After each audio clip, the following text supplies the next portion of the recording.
Maayong adlaw di ay sa inyong tanan so ni ano nagmata na sabtag sayo sa buntag para maghikay og pamahaw sa atong mga estudyante.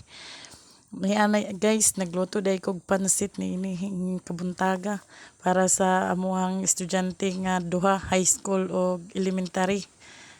Mining pansit guys kay panghabang buhay.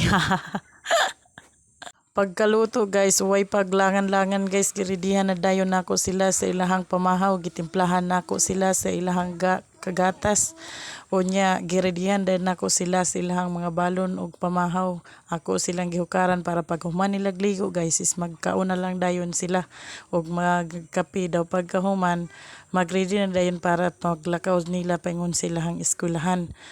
Mao man gyud ni atong daily routine no, mga ginikanan ang paghikay sa adlaw-adlaw para sa eskwela sa atong mga anak.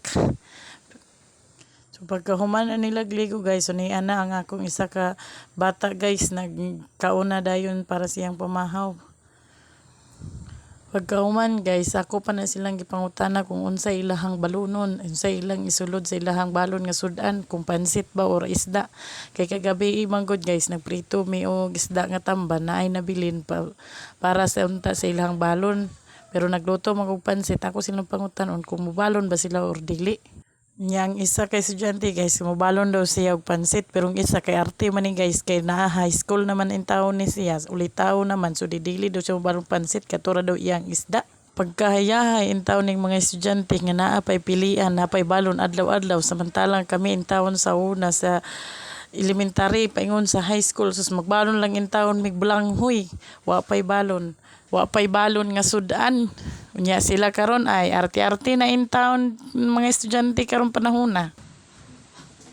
Good morning. Pagkahuman nila gikay guys, so nananghid na dayon ng isa kay mulakaw na kay human na siya gikay. Unya ni sunod po dayon ng isa kay para mo adto na pud siya paingon silang eskwelahan. Pagkahuman guys, way paglangan-langan, mamahog na dayon ka sa itong mga buhiyon guys, mamahog na sa manok kay basin mga piso tawag mato ng malimtan. Mahog ta sa una sa mga hiniktan guys, sa pagkahuman na dayon nanapod tay lain nga trabahoon. Sa mga utana guys, kung kinsa to ang mga bata, kung ako ba tong mga anak, dili to na ako anak guys, mga ampon to na akong tanan. Bitaw guys, anak to siya sa ako ang ate guys. Dinhito sila nagpuyo sa ako, kailang mama ato nagdistrabaho para sa ilahang mga pangailangan. Naana din transportado na silang inahan guys. Igo lang ko dana nila nagkatiman, pero silang mama ang nagrasyon sa ilaha, naghatag pagkaon sa ilaha. Nagbulag magud to yang mama ug yang papa guys, so mauto na mo na sila nga nagkatibulaag, duwa ilang inahan nagtrabaho samantalang sila naa din hinako. Ingon na man jud ng relasyon guys, kung dili na masabtan aw biyaan, inana man ang mga laki, tama na sa permero, may lang sa permero, pero pag mapura na aw biyaan na dayon tang mga badge, huloy da dayon tani kay kita mo mabilin sa tong mga anak.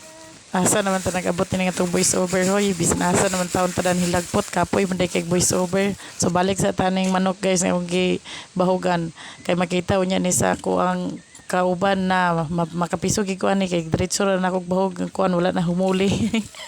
Ay sa suko kol kay may lang ra ba mog mandar kapoy ra bagid ka sa dagan kay trabaho ni ning balay unya may lang mog mandar unya magreklamo pagid mog di matarong pagbahog inyo ang mga manok. Nguna na gyud na siya guys, basta mga trabaho sa mga tinapulan.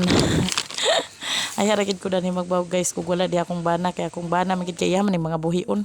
So pag abot dani guys, magkagadangad sa tadanhe kay mangita in taon kog baka dani guys ug aha gitigway sa akong bana kay selas ng tigway kagabi. Unya kay napa may manawag guys kay magmarites sa takadyot oy. Unya na ta magtigway og baka sa unya sa udto. Abi pa lang di ta marites number 1. So wapagad na ako nakita mong baka guys, luwag-luwag pud ba yan akong pangitana pa dito sa ubos. So pa na ako nakita na po'y nanawag kay mo palit lagi daw sila. So kailangan ako muuli sa balay guys para unahon sa ning mo palit kay basin wa pa ni nakalutog pamahaw.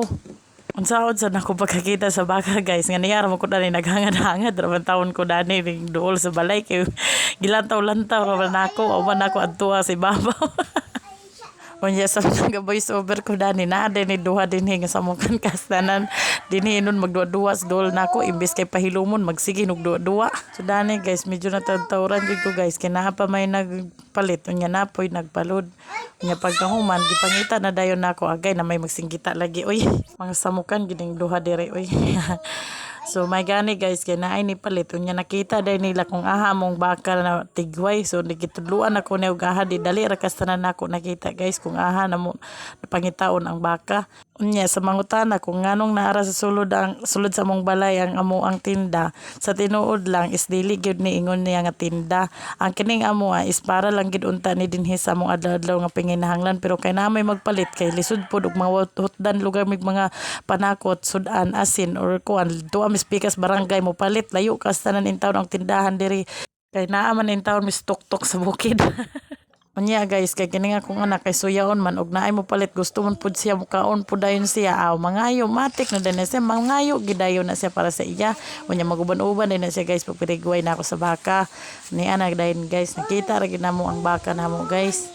Nag-atong-atong in town siya o kanusa siya itigway kay naudtuhan man ang iyahang agalon pagtigway niya. Unya sa mangutana kung unsa na akong gihawiran spray na siya sa baka guys, spray na siya para sa mga aron iyang sama dili na siya langawon, nasamad na siya kay napakan sa tabubuan niya dugay na kastanan wala na ulian o ambot og maulian pa bakaha ni siya pero amo na lang nagitsagaan kay buros man pod lisod pod og among i-area so mao na taud-taud na bayan ni guys iyahang samad guys mga hapit na siguro tuig or tuig na ba basta kay dako-dako na pud among gasto ani para sa iyang tambal.